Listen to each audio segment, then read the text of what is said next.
Bonjour à toutes et à tous, chers parents artistes de la parentalité. Bienvenue dans cette nouvelle vidéo défi d'une vidéo inspirante par semaine. Alors aujourd'hui, on accueille Marc. Bonjour Marc. Bonjour. Et vous avez peut-être déjà entendu au petit accent, on part de l'autre côté de l'Atlantique. On est donc au Québec, au Canada. Et voilà, donc c'est Exactement. le duplex le plus loin voilà, qu'on ait jusqu'à présent. Donc, merci à Marc d'avoir accepté de participer à cette interview. Je vais Ça me te fait laisser, plaisir. merci. Je vais te laisser te présenter un petit peu à nos lecteurs, à nos auditeurs.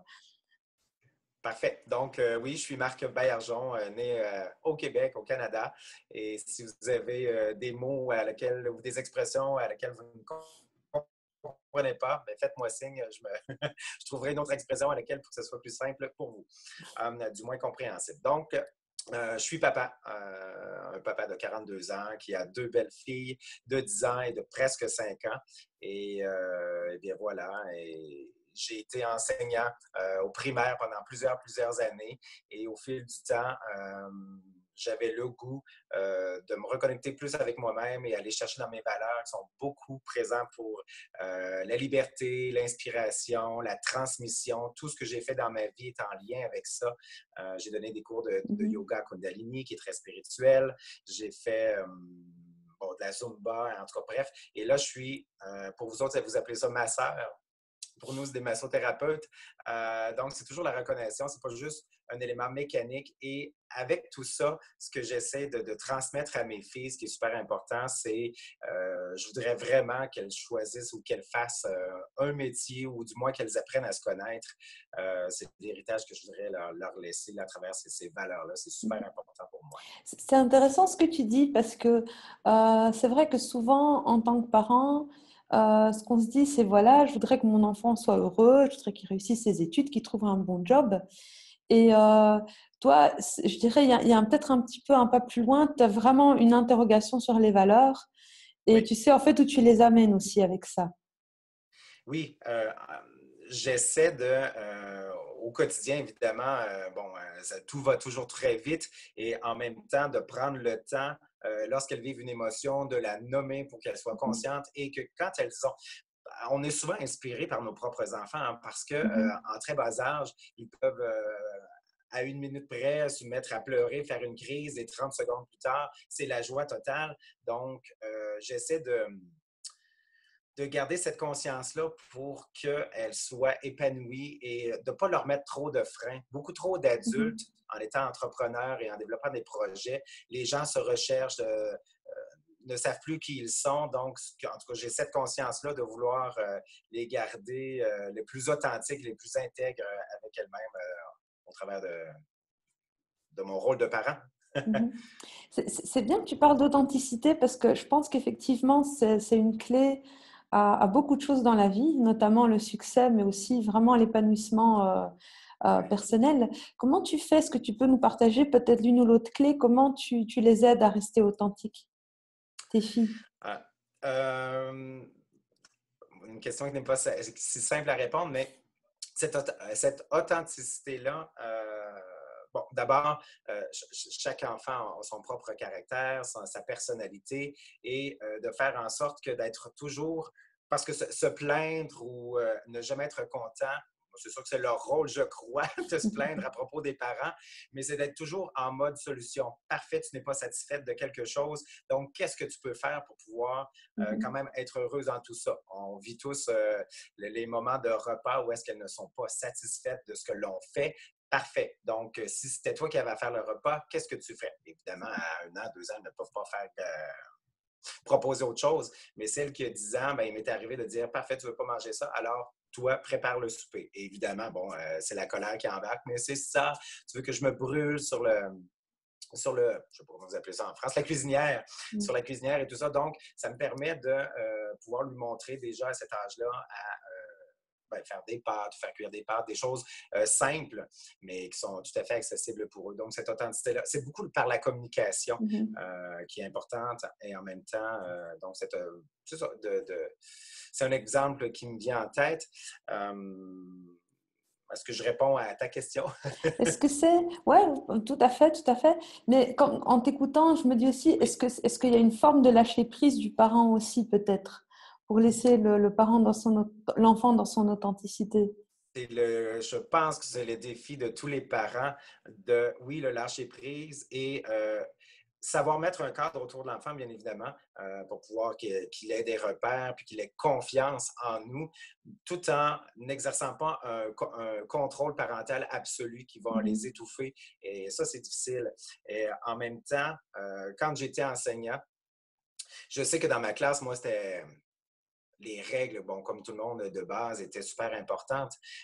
Mais pour moi, d'afficher, je ne sais pas si c'est très populaire en Europe, mais d'afficher les règles, lever la main pour prendre la parole, pour moi, c'est totalement insignifiant parce que c'est naturel. Donc, je n'ai jamais affiché Mhm. ou à peu près affiché cette règle-là. Donc, avec mes filles, c'est ce que j'essaie de leur inculquer.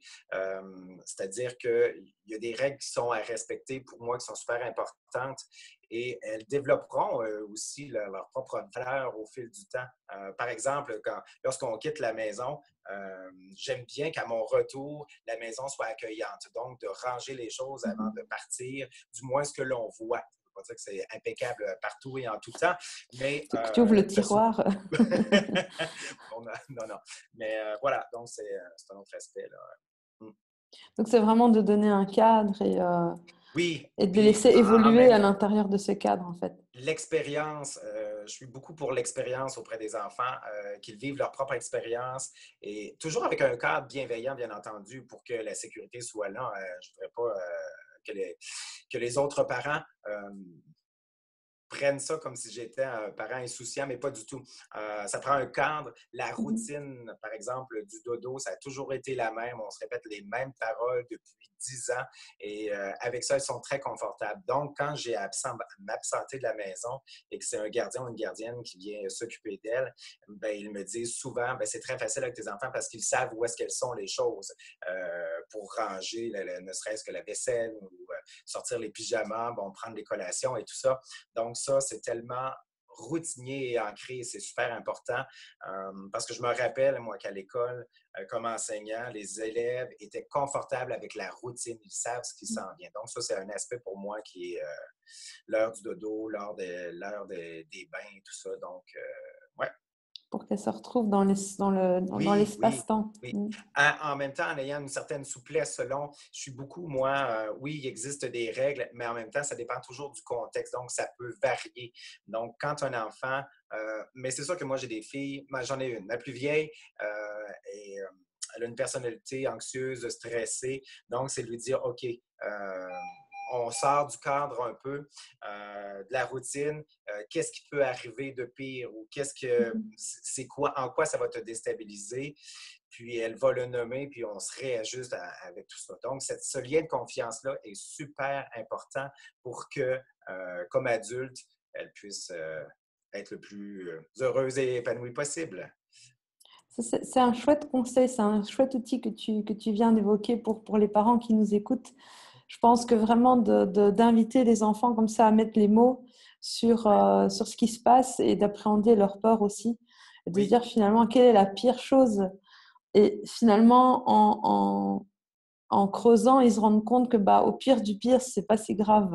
non, c'est Généralement, ça. ils s'arrivent à se rassurer tout seuls comme ça. Oui, oui, ça développe leur estime de soi, ça renforce leur confiance en soi et ça renforce le lien entre parents et enfants aussi, puisqu'on leur permet de vivre leurs expériences. Je me rappelle d'avoir été adolescent, de ne pas toujours écouter les consignes de mes parents et ça fait partie du processus Mhm. aussi. Je me dis souvent, les enfants nous sommes confrontés toujours avec ce que nos enfants nous disent et leur comportement et tout ça, et ça nous remet toujours en question. Et j'ai souvent en tête que les enfants, peu importe leur âge, ils sont dans un processus de devenir adultes. Donc, il est normal qu'ils réagissent de cette Mhm. façon ou qu'il est normal, bon, ma plus jeune qui a 5 ans, si elle veut, par exemple, prendre son repas assis sur mes genoux, je me dis toujours, lorsqu'elle aura 20 ans, elle ne le fera plus. C'est un temps et peut-être parce que j'ai été absent. Donc, pour moi, ça ne cause pas de problème. J'entends des parents qui sont, en tout cas pour ma part, qui sont très rigides ou très... très important pour eux que chacun prenne sa place. Mais en fait, je me dis toujours, est-ce que c'est vraiment important? Est-ce que c'est ça que je veux? Qu'est-ce que ça va changer si elle prend son repas, par exemple, assis sur mes genoux ou qu'elle le prenne à côté? En fait, pas grand-chose. Parce que je me dis, éventuellement, rendu à 10 ans, 15 ans, 20 ans, naturellement, elles ne le feront plus. Donc, je me dis, je ne peux pas nuire au processus ou au développement de mon enfant. J'ai souvent ça en tête. Donc, voilà, c'est C'est, cette idée-là. en fait, tu réponds à une demande qu'elle a à ce moment-là. C'est un besoin peut-être à ce moment-là d'être plus proche ou de... Exactement. Je pense que souvent, ce qu'on a, c'est vrai quand même, globalement, on travaille, dans cette génération-ci, on travaille quand même beaucoup, que ce soit les mamans, les papas. Et c'est vrai que le soir, on est fatigué nous-mêmes. Oui, Et des fois, ils sont un petit peu lourds. Mais je l'interprète comme toi, en fait, ils sont en demande de notre attention, ils veulent être proches. Même si oui, c'est pas forcément facile pour nous, en fait, c'est un besoin. Moi, je n'interprète pas ça comme un caprice, mais que c'est vraiment un besoin voilà. qu'ils ont d'être proches, en fait, même physiquement et émotionnellement. Exactement. Et je vais encore une fois leur mentionner, OK, là, je comprends que tu as le goût d'être avec moi. Donc, cette fois-ci, j'accepte que tu prennes le repas sur mes genoux. Mais à d'autres moments, ça ne me convient pas parce que j'ai besoin de mon espace, j'ai besoin de ma bulle. Donc, l'enfant, il sait qu'il peut y avoir un dialogue et à certains moments, papa va accepter telle chose, puis à d'autres moments, non, pour X raisons. Parce que nous-mêmes, on n'a pas toujours une humeur et une capacité à je dirais, endurer Mhm. tous les paroles et les comportements de nos enfants. Donc, nous aussi, faut avoir une certaine souplesse dans tout ça. Mm. C'est très joli. Je te remercie pour ce partage. Je pense que vraiment aussi la manière dont tu as formulé tout ça, je trouve que des fois on est un peu en souffrance dans la parentalité, comme peut-être nos enfants sont un peu en souffrance dans leur enfance. Et je Oui, trouve que tu as bien résumé qu'on se rencontre en fait en ce point où bah, chacun est humain en fait. Ils ont leurs besoins, nous on a les nôtres. Et je pense qu'il y a moyen effectivement de satisfaire tout le monde avec de la bienveillance. Et tu as donné une belle illustration, Marc. Je t'en ben, merci remercie. beaucoup, Anne-Marie. Et si jamais tu as besoin faire une autre intervention, ça me fera plaisir de participer à ton blog. Merci beaucoup, Marc. Merci. Bon Bye week-end bye. alors, bonne fin de semaine. Merci à vous autres aussi. Au revoir. Merci, ciao ciao, merci à Bye tous. bye.